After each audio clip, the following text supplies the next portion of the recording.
음악은 따로 들려드립니다. 말로만 하는 음악 이야기. 재즈에서 아이콘 같은 존재인 블루노트 레코드 얘기를 좀 해보려고 하는데, 제가 한번 블루노트 레코드의 앨범 아트워크에 대해서 한번 이야기를 한 적이 있었죠. 블루노트 하면은 뭐 지금도 오늘 블루노트에서 톰 포잇 시리즈라고 해서 리이슈하는 시리즈 중에 오늘 전 세계로 존 콜트레인의 블루 트레인 앨범이 다시 앨범이 나와갖고 전 세계 많은 팬들이 인스타그램이나 페이스북 같은 데 많이 올리고, 저도 재즈 우리나라 재즈 잡지를 1년 구독하면 그 판을 준다길래 지금 신청하려고 하고 있는데 네, 블루노트 1939년에 독일계의 이민자인 알프레드 라이언이라는 분이 설립을 해서 올해로 83년째 아주 장수하면서 재즈의 아이콘화되어 있는 레코드 레이블이죠. 이 블루노트 레코드의 오늘은 1955년부터 58년까지예요. 그러니까 모던 재즈가 가장 황금기를 이뤄가던 그 시절의 블루노트 이야기인데, 이 55년부터 58년까지 나오는 블루노트의 앨범들을 1500 시리즈라고 해갖고 명명을 하는데, BLP 해서 1501번부터 1599번까지 55년부터 58년까지 발매가 되는데, 이 BLP는 1년 번호를 뜻하는 거죠. 그래서 그 한 3, 4년간 나온 앨범들이 1501번부터 1599번까지 번호를 달고 나왔는데, 이게 블루노트가 비밥 이후에 어떤 모던 재즈의 상징이 돼가고 아이콘화 돼가는 그 첫 단계를 장식하는 앨범들이고, 그 시기여서 많은 재즈 팬들이 열광하는 1500번대, 그 이후로는 또 58년부터는 4000번대 시리즈가 이제 1년 번호를 달고 나오는데, 이 시기, 그러니까 50년대 중반부터 후반까지 58년까지의 그 시기의 특성에 대해서 한번 이야기를 해볼 필요가 있는데, 12인치, 그러니까 레코드 판형이 그 전은 10인치로 12인치는 우리가 이제 알고 있는 LP판이 12인치. 그렇죠. 우리가 알고 있는 12인치가 이제 기준이 되는 판형이 돼갖고 BLP 1501번부터 12인치를 하게 됐고요. 이때 블루노트가 이 변화하는 장르, 그러니까 서브 장르인 이 하드밥을 정확하게 캐치해내고, 그래서 혹자들에게는 블루노트 이퀄 하드밥 같은 느낌이 있거든요. 그게 시작된 시기가 이 1500번대 시리즈에서부터 시작되기 때문에 굉장히 중요하다고 볼 수 있고요. 또 한 가지 특성은 사운드적으로 볼 때 루디 반 겔더라는 불세출의 엔지니어가 녹음을 시작함으로써 블루노트와는 한 53년부터 일을 시작했다고 하는데, 그 블루노트 사운드의 특징이라고 하는 완벽한 각 악기의 그 분리된 음이 들리고, 그리고 아주 그 역동적인 녹음이 살아있는 그 루디 반 겔더의 녹음이 이 시기부터 본격화되고 시작돼서 많은 재즈판에서, 그 당시 미국 재즈판에서 저 녹음 루디 반 겔더, 블루노트, 이런 인식이 시작됐다고 하고요. 블루노트가 또 하나 인정받는 게 음악 하나만 바라보고 뮤지션들을 대우했다는, 뮤지션들이 앨범을 녹음하는 날 페이는 물론이고 그걸 리허설하는 날까지 페이를 지불함으로써 음악 자체를, 재즈 자체를 다루는 레이블의 어떤 정신이나 이런 것들이 그 명품 레이블로서 블루노트가 이 시기에 완전히 정립되는 시기여서 굉장히 중요하다고 하는데요. 첫 번째로 고른 앨범은 루 도널슨, 색소포니스트 루 도널슨의 앨범인데요. 루 도널슨 퀸텟의 스윙 앤 소울이라는 앨범, 1957년 앨범이고 I Won't Cry Anymore라는 곡을 갖고 왔는데, 제가 사실은 이 I Won't Cry Anymore라는 곡을 들으면서 이게 1566번이지 1566번이면은 57년, 그래 55년부터 시작했으니까 몇 년 후에 한 66번째로 나온 앨범이구나 하면서 1500번대 시리즈를 한번 이야기를 해보면 어떨까 하는 생각을 했는데, 훨씬 유명한 앨범들이 많지만 제가 이 앨범을 첫 번째로 고른 이유는 이 곡이 너무너무 좋아서인데요. 제가 재즈를 처음 들을 때 이 CD를 루 도널슨이라는 아티스트는 아트 블레이키와 함께 했을 때 그 연주로 해서 눈으로 익히고 있었기 때문에 이 앨범을 CD를 구해서 들으면서 그 앨범 중에 이 한 곡에 꽂혀갖고 이 한 곡만 무지하게 들었던 적이 있는데 그 루 도널슨의 알토 색소폰은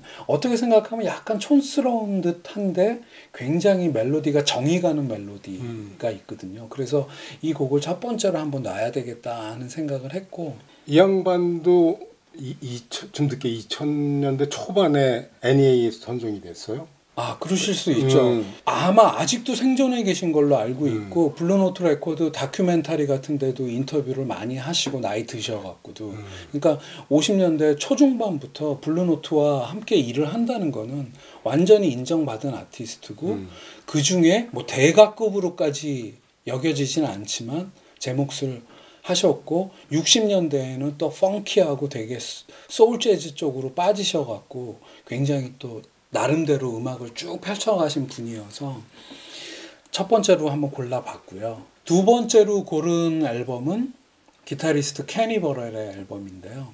아직도 생존해 계시죠. 91세 정도 되신 걸로 알고 있는데 케니 버렐의 1956년도 앨범인데요. 인트로듀싱 케니 버렐. 앨범 제목에서 알 수 있듯이 케니 버렐 선생의 데뷔 앨범이죠. 블루노트와의 첫 앨범. 고른 곡은 블루스 포 스키터라는 곡인데 이 앨범의 맨 마지막 곡인데 곡 제목에서 알 수 있듯이 블루스 포 스키터. 블루스 곡이죠. 되게 이렇게 유유자적하는 그 피아니스트가 타미 플래니건인데 타미 플래니건이 피아노로 시작을 하면 기타가 이렇게 떠다니듯이 이렇게 해서 쭉 연결하는데 이게 신인 같지 않은 어떤 야무진 사운드와 이런 것들이 아주 그리고 중간에 콩가라는 악기를 다루는 캔디도라는 뮤지션이 콩가 리듬을 깔아줌으로써 자칫 이렇게 단순할 수 있는 그런 사운드를 아주 꽉 잡아주고 아주 훌륭한 데뷔 앨범이라고 생각이 되는데 케니 버렐의 인트로듀싱 케니 버렐 이 앨범 두 번째로 한번 골라봤고요. 도대체 1500 시리즈의 1번을 블루노트에서 누구로 했을까? 마일스 데이비스더라고요. 마일스 데이비스의 52년부터 53년까지의 연주가 이제 55년에 12인치 LP로 나오게 되는데 마일스 데이비스 볼륨 1이라는 앨범이고요. 고른 곡은 Dear Old Stockholm이라는 곡인데요. 그러니까 이 시리즈의 첫 앨범인데 52년 녹음 53년에 발매되는 Young Man with the Horn이라는 앨범이 있어요. 그건 10인치로 마일스 데이비스의 이제 50년대 초반 10인치로 나왔던 건데 한 3장 정도를 묶어서 마일스 데이비스 볼륨 1 그리고 2 해갖고 1501번, 1502번 해서 이렇게 12인치로 다시 판형이 바뀌면서 모아서 낸 그 앨범인데 마일스 데이비스가 1955년 이후로 이제 폭발하게 되죠. 그 전에 폭발하기 직전에 이제 마일스 데이비스가 그 자신의 개성이나 재능을 이렇게 드러내는 그런 앨범이 아닌가 하는 생각이 드는데요. 이 당시 마일스 데이비스는 마약 때문에 굉장히 힘든 시기였다고는 하는데 이게 녹음될 50년대 초반에 그런 것들과 다 상관없이 음악적으로 이렇게 완결돼가는 마일스 데이비스를 목격할 수 있는 앨범이 아닌가. 네 번째로 고른 앨범은 우리가 이제 처음 언급하게 되는데 여성 피아니스트죠. 유타 힙이란 분의 저도 이번에 처음 중간곡 때문에 들었어요. 유타 힙의 유타 힙 with Jute Sims라는 1956년도 앨범인데 그중에 고른 곡은 Almost Like Being in Love라는 곡인데요. 이 유타 힙의 앨범은 BLP 1530번 56년 녹음 57년 발매 앨범인데요. 이 유타 힙이라는 피아니스트가 누구냐면 저 개인적으로 굉장히 궁금해하기도 하는 분인데 블루노트가 그 당시 사회 전체적으로 그랬다시피 여성의 포션이 아주 작거든요. 1500번대 시리즈를 포함해서 여성 아티스트가 블루노트를 통해서 앨범을 낸 게 몇 번 안 되는데 보컬리스트 한두 분이 계시고 80년대 90년대 이후로는 많지만 그 당시 50년대 60년대에는 거의 연주자로서는 이분 하나라는 생각이 드는데 보컬리스트를 빼면은 독일에서 미국으로 건너왔대요. 재즈 평론가 레오나드 페더가 발굴을 해서 미국에 소개를 한 앨범이고 소개하자마자 블루노트에서 앨범을 몇 장을 내고 사라지게 되는 위키에 검색을 해보니까 이분이 이 앨범 57년에 나온 이 앨범을 마지막으로 해서 의류업계로 떠나고 더 이상 재즈를 하지 않았다고 돼 있더라고요. 내가 조금 더 알아봤더니 네. 저는 이번에 처음 알아가지고 재봉사로 일했대. 그러니까요. 예. 가난이 재능을 묻어버린 안타까운 그런 독일 여자인데 어렵게 살았어요. 그래가지고 48년에 아들을 하나 낳았어요. 남편은 GI 흑인이었대요. 유럽으로 파견한. 근데 그때는 백인 여자가 난 애를 갖다 흑인이 친자로 인정이 안 됐대. 그래갖고 애를 갖다가 딴 데로 보내고, 그리고 음악하던 중에 레오나르도 페더가 그 공연을 갖다 보고선 스카우트에서 미국을 보냈는데, 나중에 들리는 뒷얘기가 조사해봤더니 페더가 사랑을 했나, 이 여자를 갖다가 좋아했나 봐. 근데 그냥 이렇게 내친 거야. 그러니까 이렇게 타협을 안 해. 아주 내성적이래. 그래갖고 클럽 같은 데서 이렇게 연주하고 이러는 거, 이제 먹고 사는 걸 갖다 해결하려면 일을 해야 되잖아요. 근데 그걸 너무 힘들어했대. 피아니스트로서 수입이 좀 있었다고 그러면 계속 했을 것 같은데, 근데 워낙 그렇게 힘들게 살아오다 보니까 이제는 아니다. 그리고 넘어가가지고선 이쪽을 갖다 쳐다보지도 않았대네요. 그렇군요. 근데 어쨌든 이 앨범 자켓이 이게 그린톤의 그래픽이 아주 예쁜 앨범이어가지고 아주 독특하더라고요. 예. 어쨌든 이 Almost Like Being in Love라는 곡을 들어보면 함께하는 테너 색소포니스트 주트 심스의 되게 감성적인 색소폰이 이끄는 듯한데, 자세히 이 앨범 전체를 들어보면 굉장히 섬세하고 따뜻한 피아노가 이 유타 힙이라는 피아니스트에게서, 그 당시 남성 피아니스트에서 느낄 수 없는 어떤 그런 굉장히 여리지만 강단이 있는 피아노가 있고요. 오늘의 5번째로 제가 고른 피아니스트 소니 클락이죠. 제가 최애 피아니스트라고 여러 번 말씀드린 소니 클락의 대표 앨범이죠. 쿨 스트러틴 앨범. 우리가 한번 소개했었잖아요. 1958년도 앨범이고요. 이게 1500번 시리즈 중에는 88번째, 그러니까 1588번으로 나온 앨범인데요. 58년 1월에 녹음을 했고 8월에 발매된 앨범인데요. 소니 클락도 요 당시에 블루노트를 위주로 활동을 했기 때문에 블루노트에서 이 1500번대 시리즈에 4장이 있고 4000번대 시리즈 60년대 초반에 이렇게 해서 5장의 앨범을 냈는데, 그중에 4장이 1500번대에 있고 이 앨범은 그 4장 중에 제일 마지막에 58년도에 나오게 되는 앨범인데, 어떤 일본 평론가가 이렇게 얘기를 했더라고요. 본국인 미국에서는 알만한 사람은 아는 명연주자 이상도 이하도 아닌 그런 뮤지션이었다, 소니 클락이. 근데 미국보다 일본에서 그 진가를 알아보고 굴지의 히트작을 만들었는데 그게 바로 이 앨범이다.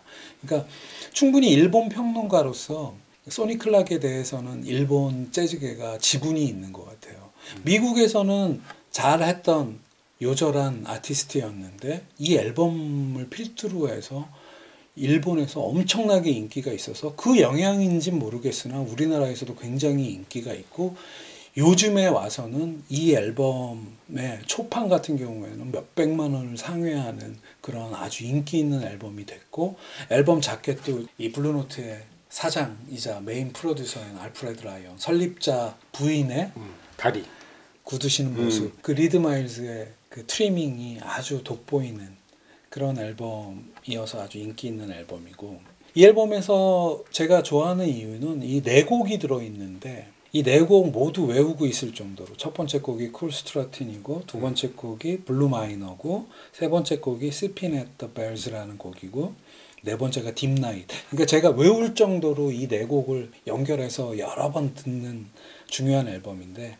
함께하는 색소폰과 트럼페터가 색소폰의 알토의 제키 맥린, 트럼펫의 아트 파머가 같이 연주를 하고 있는데, 이들의 어떠한 개인 앨범에서보다 이 앨범에서 아주 훌륭한 연주들을 들려주고 있고, 이 곡 쿨 스트러틴은 트럼페터와 색소포니스트가 솔로를 하기 앞뒤로 피아노 솔로가 있는데, 이 역시 재즈를 처음 듣는 사람이 재즈가 얼마나 신나고 흥미로운 음악인지를 느낄 수 있는 그런 대표적 앨범이 아닐까 해서 한 5번째로 삼아봤습니다. 네. 오늘은 이상입니다.